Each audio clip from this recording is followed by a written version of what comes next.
അസ്സലാമു അലൈക്കും വറഹ്മത്തുള്ളാഹി തആല വബറകാത്തു. ആ നല്ല മനുഷ്യനെ കുറിച്ച് മുഹ്സിന ഓർത്തു. അതെ, എനിക്ക് വേണ്ടി എൻ്റെ പ്രിയപ്പെട്ട സിനാൻ്റെ അരികിൽ എന്നെ എത്താൻ സഹായിച്ച ആ നല്ല മനുഷ്യന് റബ്ബേ ഞാൻ ഒരുപാട് ദുആ ചെയ്തിട്ടുണ്ട് അല്ലാ. അവൾ ഓരോന്ന് ആലോചിച്ച് കിടന്നു. പെട്ടെന്ന് സിനാൻ അങ്ങോട്ട് വന്നു. മുസ്സി, ആ ഇക്ക. അവൾ പതുക്കെ എഴുന്നേറ്റിരിക്കുവാൻ വേണ്ടി ശ്രമിക്കുമ്പോൾ, വേണ്ട മോളെ, അവിടെ കിടന്നോ. എന്താ, എന്നെ കാണുമ്പോൾ നിനക്കെന്താ പേടിയുണ്ടോ? അല്ല, എന്നാലും അങ്ങൻ്റെ ശരിയാണ്. പക്ഷേ എനിക്ക് ഒരുപാട് കാലത്തിന് ശേഷം ആണ് എനിക്ക് എൻ്റെ പെണ്ണിൻ്റെ കൂടെ ശരിക്കൊന്ന് ജീവിക്കാൻ പറ്റിയത്.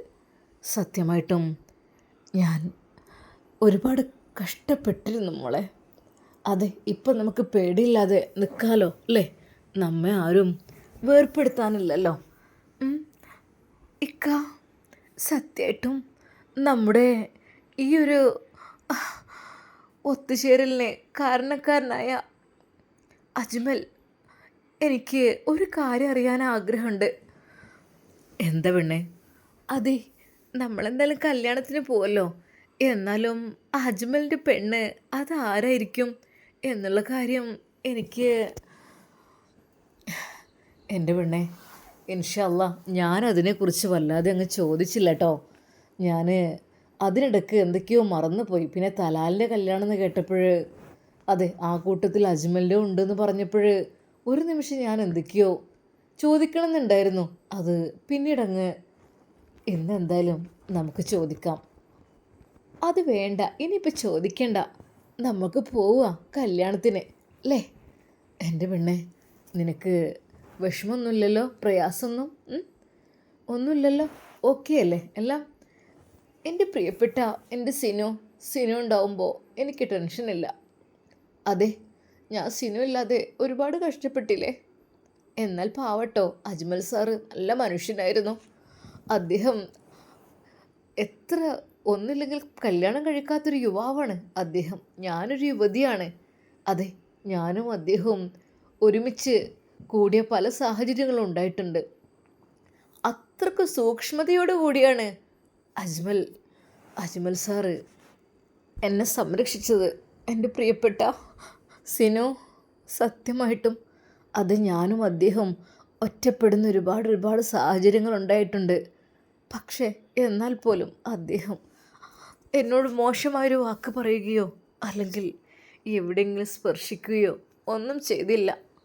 അതെ, എൻ്റെ പ്രിയപ്പെട്ട സിനു, ഒരിക്കൽ എനിക്ക് സുഖമില്ലാത്തൊരു സാഹചര്യത്തിൽ അറിയാതെ എൻ്റെ പ്രിയപ്പെട്ട എൻ്റെ സിനു ആണെന്ന് കരുതിയിട്ട് ഞാൻ അദ്ദേഹത്തെ പിടിച്ചിരുന്നു.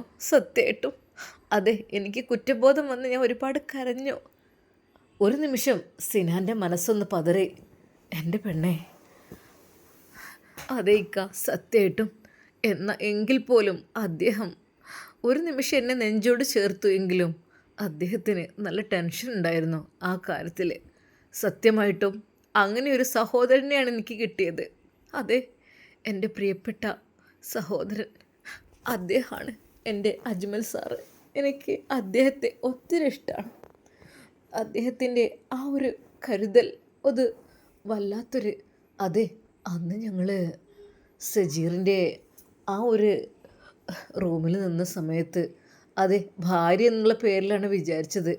പക്ഷേ ഞാൻ അദ്ദേഹത്തിൻ്റെ ഭാര്യയുടെ സ്ഥാനത്തായിരുന്നു. എന്നാൽ ഞങ്ങൾക്ക് രണ്ടുപേർക്കും റൂമെല്ലാം തന്നു.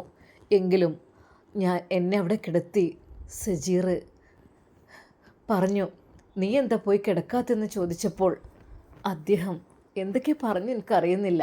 എനിക്ക് വേണ്ടി അത്രയ്ക്ക് സൗകര്യങ്ങൾ ചെയ്തു തന്നിരുന്നു. പാവാണ് അജ്മൽ സാറ്. അല്ലാ, നല്ലൊരു പെണ്ണിനെ കൊടുക്കട്ടെ. സത്യം പറഞ്ഞാൽ അജ്മൽ അവർക്ക് രണ്ടുപേർക്കും വേണ്ടപ്പെട്ട ആളായിരുന്നു. കാരണം അത്രക്കും ത്യാഗമെല്ലാം സഹിച്ച് തനിക്ക് വേണ്ടി, അത് തൻ്റെ പ്രിയപ്പെട്ട ഭർത്താവിനെ കണ്ടെത്തി തരുവാൻ വേണ്ടിയിട്ട് അത്രയധികം ത്യാഗങ്ങൾ സഹിച്ച് ഒരുപാട് ചീത്തപ്പേര് വരെ കേൾക്കേണ്ടി വന്നു. അത് ട്യൂഷൻ സെൻറ്ററിൽ പോയ സമയത്ത് അജ്മൽ സാറിനുമായി ബന്ധം ഉണ്ടെന്ന് പറഞ്ഞ് നാട്ടുകാരും എല്ലാവരും ട്യൂഷൻ സെൻറ്റർ വരെ അദ്ദേഹത്തെ അന്ന് ഇല്ലാതാക്കി. അതെ ഒരുപാട് നഷ്ടങ്ങൾ വന്നു. അതുകൊണ്ട് സാരമില്ല, എന്തപ്പം ചെയ്യാം. ആ പിന്നെ എൻ്റെ പ്രിയപ്പെട്ട സിനു അങ്ങനെ ഒഴിവാക്കിയെന്ന് കരുതിയിട്ട് ഒരിക്കൽ വന്നിരുന്നു. അതെ, എന്നെ പെണ്ണ് കാണാൻ വേണ്ടിയിട്ട്. സത്യമായിട്ടും അത് അറിഞ്ഞില്ലായിരുന്നത്രേ, അറിയാതെ വന്നതാണത്രേ. എന്നാൽ അതോടുകൂടി എൻ്റെ ആങ്ങൾക്ക് ദേഷ്യം പിടിച്ച് ആലോചിക്കാൻ കൂടി കഴിയണില്ല. പാവം അജ്മലിനെ ഒരുപാട് ബുദ്ധിമുട്ടിച്ചിട്ടുണ്ട്, ഒരുപാട് കഷ്ടപ്പെട്ടു. അതെ, കഷ്ടപ്പെട്ട് വളർത്തിയുണ്ടാക്കിയ ആ ഒരു ട്യൂഷൻ സെൻ്റർ കാര്യങ്ങൾ അതെല്ലാം നഷ്ടത്തിലായി. അതെ, ഒരുപാട് നഷ്ടങ്ങൾ വന്നു നമ്മെക്കൊണ്ട്. എൻ്റെ പ്രിയപ്പെട്ട മുഹ്സി, എന്ത് നഷ്ടങ്ങൾ വന്നിട്ടുണ്ടെങ്കിലും നമ്മൾ നികത്തി കൊടുക്കണം. ഇൻഷാ അല്ലാ ഞാൻ അവരോട് ചോദിച്ചു നോക്കണം. അതെ, നഷ്ടങ്ങളെല്ലാം നമ്മൾ കൊടുക്കണം, അതൊരു കടം പോലെയാണ്. അതെ, നമുക്ക് വേണ്ടി ഒരുപാട് ത്യാഗം സഹിച്ചതല്ലേ. ഇൻഷാ അല്ലാ ഇക്ക, പിന്നെ ഇനിയിപ്പോൾ ഒന്നും ചോദിക്കണ്ട, നമുക്ക് പോകാം കേട്ടോ. ഇൻഷാ അല്ലാ നമുക്ക് പോകണം. അതെ, അധികം വൈകാതെ തന്നെ. പെട്ടെന്ന് സിനാനേ, സിനാനേ. അതെ, ഉമ്മ വിളിക്കുന്നു. സിനാനേ, വാതെ തുറക്കടാ. അല്ലാ ഉമ്മ, പഠിച്ചോനെ. സിനാൻ പെട്ടെന്ന് എഴുന്നേറ്റ് വാതിൽ തുറന്നു. ആ എന്തോ ഉമ്മ, എന്താ നിങ്ങൾക്ക് അവിടെ പണി? നിങ്ങൾക്ക് രണ്ടാക്കും എന്താ അവിടെ പണി? നിങ്ങളോട് ഞാൻ പറഞ്ഞിരിക്കണില്ലേ ഒപ്പം നിൽക്കരുത് എന്നുള്ളത്? നിങ്ങളെന്തിനാ ഒപ്പം നിൽക്കണേ ഇഞ്ഞും? അല്ല, ഉമ്മക്ക് ഏറെയാണെന്ന് തോന്നുന്നല്ലോ. ഇങ്ങോട്ട് ഇറങ്ങി വാടാ, ഓളൊപ്പം പോകണ്ടട്ടിക്കേ. ഓളൊപ്പം പോയാലേ ഇജ്ജ് പറ്റ കേടുവരും, പോവുകയോ ചെയ്യരുതേ. നിങ്ങളെന്തിനാ ഒരു റൂമൊക്കെ എടുക്കണത്? രണ്ടാക്കും വെവ്വേറെ കിടന്നാൽ പോരെ? ഓളിവിടുത്തെ ജോലിക്കാരത്തിയല്ലേ. പിന്നെ അനക്ക് ഞാൻ ഒരു പെണ്ണ് കെട്ടിച്ചെന്നീനല്ലോ, ഓളെവിടെ? ഓളെന്നെ വിളിച്ചിടുന്ന? ഓളോ എൻ്റെ മരുവോള്, ഇവളുടെ പണിക്കാരത്തിയാണ്. ഉമ്മ. മുഹ്സിന പെട്ടെന്ന് ഉമ്മയുടെ അരികിലേക്ക്. ഒന്ന് പോടി പെണ്ണെ എന്ന് പറഞ്ഞുകൊണ്ട് കയ്യിൽ കിട്ടിയ ഒരു ആയുധം എടുത്തുകൊണ്ട് അത് അവർ മുഹ്സിയുടെ നേരെ. മുഹ്സി പിറകോട്ട് മാറി നിൽക്ക്. ഉമ്മ എന്താ? ഉമ്മയുടെ കയ്യിൽ നിന്ന് അത് പിടിച്ചു വാങ്ങി. എന്താ ഉമ്മ? ഓളെ ഞാൻ കൊല്ലുടാ, നോക്കിക്കോ, ഓളെ ഞാൻ കൊല്ലും. ഓളെ ഞാനേ ഇവിടെ വെറുതെ നിർത്തൂല, ഓളെ കൊല്ലും. ഉമ്മ എന്താ ഉമ്മ? പഠിച്ചോനെ, ഉമ്മക്ക് ഏറെയാണല്ലോ, എന്താ നീ ചെയ്യാം? എവിടെ എൻ്റെ തന്ത?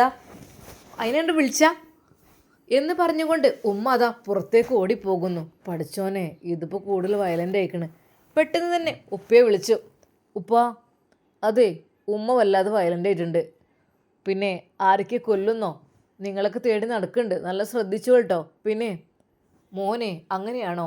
അപ്പോൾ തന്നെ ഉപ്പ അതാ ഷോപ്പിൽ നിന്ന് വന്നു. റഷീദ, അടങ്ങിന്നോ? എവിടെയായിരുന്നു? അല്ല, നിങ്ങളല്ലേ വേറെ പെണ്ണ് കെട്ടുമെന്ന് പറഞ്ഞു, പെണ്ണുങ്ങളടുത്തേക്ക് പോയതേനു അല്ലേ? ആ, പെണ്ണുങ്ങളെ കൊണ്ടുവന്നൂടേനോ ഇങ്ങോട്ട്? ഉപ്പയെ കളിയാക്കുന്ന രീതിയിൽ ഓരോ സംസാരം. സത്യം പറഞ്ഞ ഉപ്പാക്ക് വല്ലാത്തൊരു മടിയായിപ്പോയി. റബ്ബെ, എന്തൊക്കെ വിളിച്ചു പറഞ്ഞത്? അതെ, മറ്റോളടുത്ത് പോയി വരികയാണോ? നല്ല കുട്ടി, ഇങ്ങോട്ട് വരി, നിങ്ങൾക്കുള്ള ഞാൻ തരാം എന്ന് പറഞ്ഞുകൊണ്ട് കയ്യിലൊരു അരിവാക്കത്തി പിടിച്ചുകൊണ്ടാണ് നിൽക്കുന്നത്.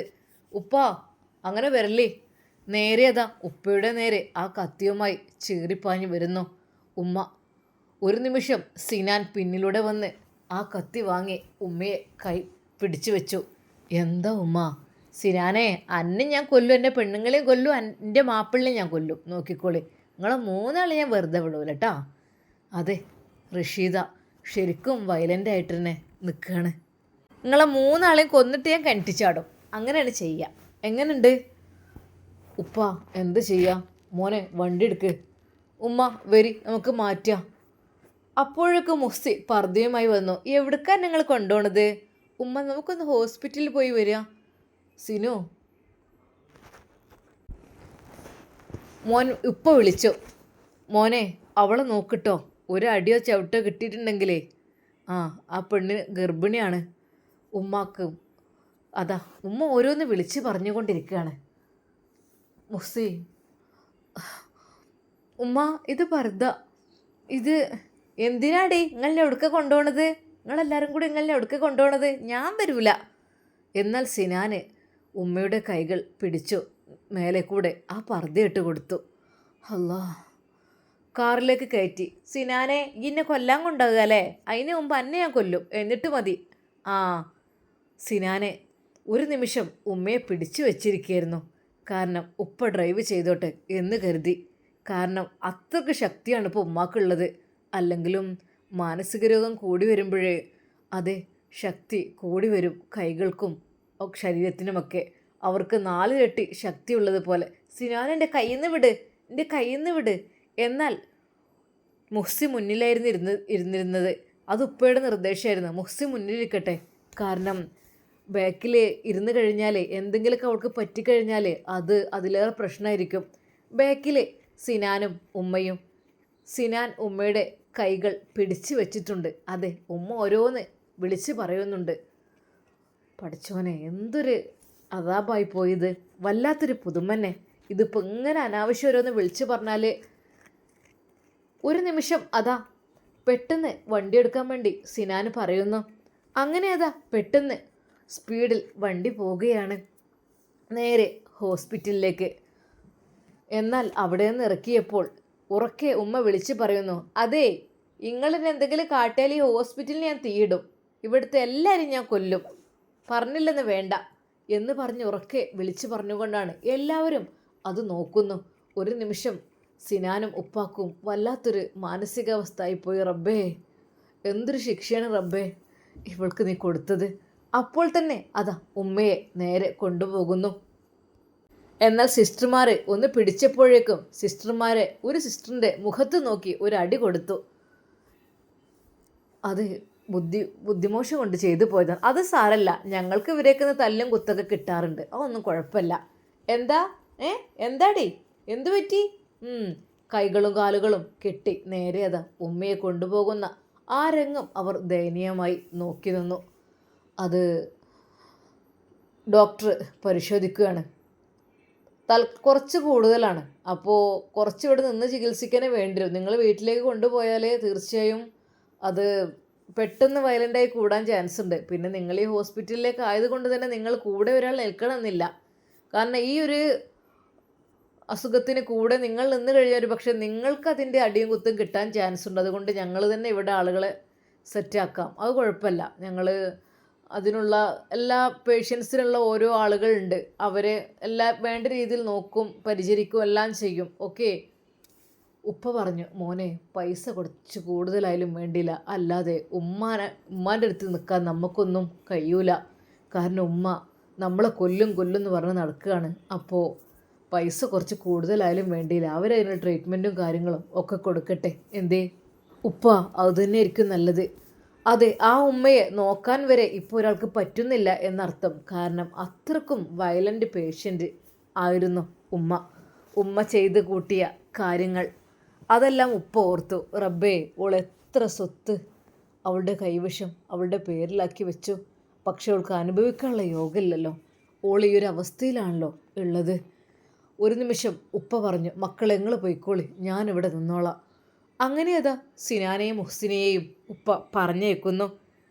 ആ ഹോസ്പിറ്റൽ കാവൽക്കാരനായി അതാ ഉപ്പ നിൽക്കുന്നു. അതെ, തൻ്റെ ഭാര്യയ്ക്ക് വേണ്ടി ഒരു കാലത്ത് അവൾ ചീത്ത പറഞ്ഞ് ഇറക്കി വിട്ടതാണ്. അതെ, ഗൾഫിൽ പോയിട്ടും ഒക്കെ ചീത്തയായിരുന്നു. ഇപ്പോഴിതാ സുഖമില്ലാത്ത അവൾക്ക് കാവൽ നിൽക്കേണ്ട അവസ്ഥയായിപ്പോയി. റബ്ബേ, ഒരാൾക്കും ഈ ഒരു ഗതി വരാതിരിക്കട്ടെ. പെട്ടെന്ന് സിസ്റ്റർ റഷീദയുടെ കൂടെ പിന്നെ ഇവർക്ക് സാധാ ഇഞ്ചക്ഷനൊന്നും കുറയൊന്നുമില്ല, കുറച്ച് വയലൻ്റ് ആണ്. ഇപ്പോൾ ഒന്ന് ഷോക്ക് അടിപ്പിച്ചൊരു പക്ഷേ ഒരു നിമിഷം ഉപ്പ വിചാരിച്ചു, എന്തായാലും കുറയുന്ന രീതിയിൽ എന്തെങ്കിലും ട്രീറ്റ്മെൻറ്റ് നിങ്ങൾക്ക് ചെയ്യാൻ കഴിയുന്നുണ്ടെങ്കിൽ ചെയ്തോളൂ. എന്നാൽ ആ നിമിഷം തന്നെ അവരത് ചെയ്യുകയും ചെയ്തു. അതെ, ശക്തമായ ആ ഒരു ഇളക്കത്തിൽ നിന്ന് റഷീദ ഉമ്മ പതുക്കെ മയങ്ങി വീണു. അപ്പോഴാണ് പിതാവ് അങ്ങോട്ട് ചെന്നത്. എൻ്റെ റഷീദ, എന്തായി? ഒരുപാട് വെട്ടിപ്പിടിക്കുവാൻ വേണ്ടി നീ എത്ര ബുദ്ധിമുട്ടിയിരുന്നു അല്ലേ? ഒരാൾക്കും ഒരു സാധനം കൊടുക്കാതെ. എന്തിനേറെ വീട്ടിലേക്ക് ജോലിക്ക് വരുന്ന ലൈല, അതെ 5 മക്കളുടെ ആ ഉമ്മ, അവർ വീട്ടിലേക്ക് വരുമ്പോൾ ഞാൻ കൊടുക്കുന്ന ക്യാഷ് അത് നീ തിരിച്ചു വാങ്ങി അതിൻ്റെ പകുതിയാക്കി കൊടുത്ത കഥ. ഓ, അതൊക്കെ ആലോചിക്കുമ്പോൾ എന്തിനായിരുന്നു റഷീദ ഇതൊക്കെ? അതെ, റഷീദയോടായി ആ പിതാവ് പറയുകയാണ്. എന്നാൽ ഈ നിമിഷം സിനാൻ വിളിക്കുന്നു. ഉപ്പ എന്തായി? മോനെ, അതിപ്പോൾ ഇഞ്ചക്ഷൻ വെച്ച് കെടുത്തിയിട്ടുണ്ട്. ഇപ്പോൾ ദാ സൈലൻ്റായി കിടക്കുകയാണ് ആള്. ഉപ്പ, ഉമ്മാക്ക് എന്തല്ല എങ്ങനെ പറ്റിയത്? പൊന്നു മോനെ, എങ്ങനെ പറ്റാതിരിക്കും? എത്ര ആളുകളുടെ കണ്ണീരൊൾക്ക് തട്ടിയിട്ടുണ്ടാവും. ഒരാളെ നമ്മൾ ജീവിച്ചിരിക്കുന്ന കാലത്ത് ഒരാളെയും ബുദ്ധിമുട്ടാക്കാൻ പാടില്ല. അത് വാക്കുകൊണ്ടായാലും പ്രവൃത്തി കൊണ്ടായാലും എത്ര എത്ര കഷ്ടപ്പെടുത്തി. ഒന്നാമത്തെ അവളുടെ കണ്ണീര് തന്നെ ആയിരിക്കും അവളുടെ കുഞ്ഞിനെ വരെ ഇല്ലാതാക്കി. അതെ, അവളുടെ മുമ്പിലേക്ക് മറ്റൊരു പെണ്ണിനെ കല്യാണം കഴിച്ച് കൊണ്ടുവരാമെന്ന് പറഞ്ഞ് നിർബന്ധിച്ചു. അങ്ങനെ അങ്ങനെ പലതും. എത്ര ആ കുട്ടി കുടിച്ച കണ്ണീരിന് വല്ല കയ്യും കണക്കുണ്ടോ? എന്തോ വലിയ മാരകമായിട്ടുള്ള മെഡിസിൻ കൊടുത്ത് ആ കുട്ടിക്ക് ബോധമില്ലാത്ത അവസ്ഥ. അങ്ങനെയൊക്കെ ഒരു ഉമ്മ കാണിക്കാൻ പാടുണ്ടോ മോനെ? അതിനൊക്കെയുള്ള ശിക്ഷ തന്നെയാണ് പഠിച്ചോൻ കൊടുക്കുന്നത്. ഉപ്പ, എന്നാലും ഉമ്മക്ക് മാറിയാൽ മതിയായിരുന്നില്ലേ? അതേ മോനെ, അതേ പ്രാർത്ഥനയുള്ളൂ. പക്ഷേ മാറുകയാണെങ്കിലും പഴയ ജീവിതത്തിലേക്ക് അവൾ തിരിച്ചു വരുന്നതിനോട് എനിക്ക് താല്പര്യമില്ല. കാരണം എല്ലാവരെയും ചീത്ത പറഞ്ഞുകൊണ്ടും ഭീഷണിപ്പെടുത്തിക്കൊണ്ടും, അതെ, എന്തിനേറെ എന്നെ വരെ വീട്ടിൽ നിൽക്കാൻ സമ്മതിക്കാത്തൊരവസ്ഥ. അങ്ങനെയാകാൻ ഒരിക്കലും ഞാൻ ആഗ്രഹിക്കണില്ല. അതല്ല, അവൾ അതിനേക്കാൾ ക്ഷമ ചോദിച്ചുകൊണ്ട് വരികയാണെങ്കിൽ അതെ, സ്വീകരിക്കാൻ തയ്യാറാണ് മോനെ. അല്ലെങ്കിൽ ഈ ഹോസ്പിറ്റലിൽ ഇടേണ്ട അവസ്ഥയായിരിക്കും. അതെ, അവർക്ക് ക്യാഷ് അയച്ചു കൊടുക്കുക ഉമ്മാനെ നോക്കാൻ ഹോസ്പിറ്റലിലത്തെ ആളുകൾ. സിനാൻ അത് കണ്ട് കേട്ട് കരഞ്ഞു. ഉപ്പ, എത്രയായാലും ഉമ്മല്ലേ? മോനെ, ശരി തന്നെയാണ്. പക്ഷെ നിങ്ങൾക്ക് ഉമ്മാനോട് സ്നേഹമുണ്ട്, അത് തിരിച്ചിങ്ങ് കിട്ടിയിട്ടില്ല അല്ലേ? അതെ, എന്തൊക്കെ തന്നെയാലും നിങ്ങൾ തൽക്കാലം ഗൾഫിലേക്ക് പോകാൻ നോക്കിക്കോളി. കല്യാണത്തിന് ഞാൻ നോക്കിക്കോളാം ഉമ്മയെ. ഉപ്പ, അപ്പം അങ്ങ് ഞാൻ വരുന്നില്ല മോനെ. ഈ ഒരു അവസ്ഥയിൽ പെട്ടെന്ന് ഒരു സിസ്റ്റർ വന്നു റഷീദയുടെ കൂടെ. പിന്നെ നിങ്ങളിപ്പോൾ ഇവിടെ ഇങ്ങനെ വെയിറ്റ് ചെയ്ത് നിൽക്കണമെന്നില്ല. നിങ്ങൾ ആ ഒരു ട്രീറ്റ്മെൻറ്റിൻ്റെ പാക്കേജ് എടുത്തിട്ടുണ്ടെങ്കിൽ പേഷ്യൻസിന് ആവശ്യമുള്ള എല്ലാ ഫുഡ് കാര്യങ്ങൾ, അവരുടെ എല്ലാ ട്രീറ്റ്മെൻറ്റ്സ് കാര്യങ്ങൾ എല്ലാം തന്നെ ഞങ്ങൾ അത് കണ്ടിന്യൂ ചെയ്യും. അതായത് നിങ്ങൾക്കൊന്നും അറിയേണ്ട ആവശ്യമില്ല. നിങ്ങളിവിടെ ഉറക്കൊഴിച്ച് സമാധാനമില്ലാതെ നിൽക്കേണ്ട ആവശ്യമില്ല. അങ്ങനെയൊന്നുമില്ല. ഒരു പേഷ്യൻസിൻ്റെ എല്ലാ കാര്യങ്ങളും എനിവേ, അതായത് രാവിലെ പുലർച്ചെ ഉണരുന്നത് മുതൽ രാത്രി ഉറങ്ങുന്നത് വരെയും ആ ഒരു ഉറക്കിൻ്റെ സമയത്തും, അതായത് ഫുൾ ടൈമുള്ള എല്ലാ കാര്യങ്ങളും നോക്കാൻ ഞങ്ങളിവിടെ നേഴ്സസിനെ നിർത്തും. അങ്ങനെ നിങ്ങൾക്ക് ആ പാക്കേജ് എടുക്കാൻ താല്പര്യമുണ്ടെങ്കിൽ ഇപ്പോൾ തന്നെ അവിടെ കൗണ്ടറിൽ പോയിട്ട് പേ ചെയ്തോളൂ. ഓക്കെ, അതല്ല എന്നുണ്ടെങ്കിൽ നിങ്ങൾക്ക് ഷിഫ്റ്റ് ആയിട്ട് മതിയെന്നുണ്ടെങ്കിൽ അങ്ങനെയും ചെയ്യാം, നിങ്ങളുടെ ഇഷ്ടം പോലെ. പിന്നെ എന്തൊക്കെ തന്നെയായാലും നിങ്ങൾ ഒരാൾക്ക് ഒരിക്കലും ഇവിടെ നിന്നിട്ട് കാര്യം ഉണ്ടാവില്ല. കാരണം അവർ കുറച്ച് വയലൻ്റാണ്, ഓടാനും ഇതിനൊക്കെ ചാൻസ് ഉണ്ട്. അതുകൊണ്ട് നിങ്ങൾ എന്ത് ചെയ്യണമെന്ന് വെച്ചാൽ 2 പേരെ കൂട്ടി ഇവിടെ നിന്നോളൂ. അല്ലെങ്കിൽ പിന്നെ ഫുൾ ടൈം ഞാൻ പറഞ്ഞ പാക്കേജ് അത് എടുത്തു കഴിഞ്ഞാൽ നിങ്ങൾക്ക് പേഷ്യൻസിനെ എപ്പോഴെങ്കിലും കാണാൻ വരാം. ഇനി വന്നില്ലെങ്കിലും കുഴപ്പമില്ല, ഞങ്ങൾ എല്ലാ കാര്യങ്ങളും ചെയ്ത് നല്ല രീതിയിൽ ഓക്കെ റിസൾട്ടൊക്കെ വന്നതിന് ശേഷം നിങ്ങളെ വിളിക്കും, നിങ്ങൾക്ക് കൊണ്ടുപോകാം. ഒരു പക്ഷേ വീട്ടുകാരോടൊക്കെ ദേഷ്യമുള്ള ഒരു ടൈപ്സിലാണ് ഇവരുടെ ഈ അസുഖത്തെക്കുറിച്ച് ഞങ്ങൾക്ക് പറയാനുള്ളത്. അതായത് ഒരാൾ കാണുമ്പോൾ ഒരാൾ സന്തോഷിക്കുന്നത്, ഒരാൾക്കൊരു സന്തോഷം ഉണ്ടാകുന്ന കാണുമ്പോൾ മനസ്സിനുള്ളിൽ ഒരു സൈസ് ഒരു വിഷമം വരിക, അങ്ങനെ വയലൻ്റ് ആകുക. ആ ഒരു രീതിയിലാണ് ഇവരുടെ ഒരു സിറ്റുവേഷൻ കിടക്കുന്നത്. എന്തൊക്കെ തന്നെയാലും കുഴപ്പമില്ല, നിങ്ങൾക്ക് ഈ പാക്കേജ് എടുത്ത് അവിടെ പേ ചെയ്താൽ നിങ്ങൾക്ക് മാസത്തിൽ ഒരു തവണയെങ്കിലും വന്ന് കണ്ടാൽ മതി, അല്ലെങ്കിൽ 15 ദിവസം കൂടുമ്പോൾ. ഒരു നിമിഷം ഉപ്പ വിചാരിച്ചു, അല്ലെങ്കിലും ഈ പുറത്ത് ഞാൻ എന്തിനു നിൽക്കണം? ഞാൻ ഇവിടെ വെറുതെ നിൽക്കുക എന്നല്ലാതെ റബ്ബേ, ഇതിപ്പോൾ നടക്കൂലല്ലോ. അങ്ങനെ ആ പിതാവ് അത് ചെയ്യുന്നു. ഫുൾ പാക്കേജ് അത് പേയ്മെൻറ്റ് ചെയ്തു, അതിൻ്റെ റെസിപ്റ്റ് നൽകി.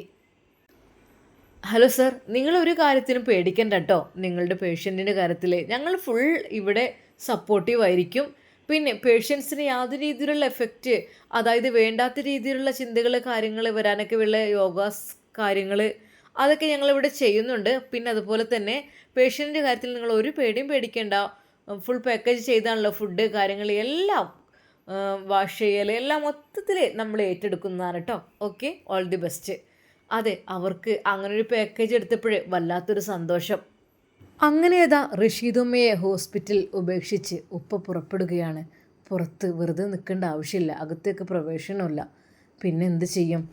മോനെ, ആ ഉപ്പ നിങ്ങൾ വന്നോ? ഉമ്മയുടെ അവസ്ഥ ഞാൻ ആ പാക്കേജ് പേയ്മെൻറ്റ് ചെയ്തു. ഉപ്പ അത് തന്നെ നല്ലത്. അതെ, ഉപ്പാനെ കണ്ടാൽ ഉപദ്രവിക്കും, പിന്നെ ഇപ്പം എന്താ ചെയ്യുക? മക്കളെ, തൽക്കാലം നിങ്ങൾ പോയിക്കോളിട്ടോ. കാരണം അറബി ഉമ്മ എന്ന് വെച്ചാൽ നമുക്ക് എല്ലാവർക്കും ഏറെ പ്രിയപ്പെട്ടതാണ്.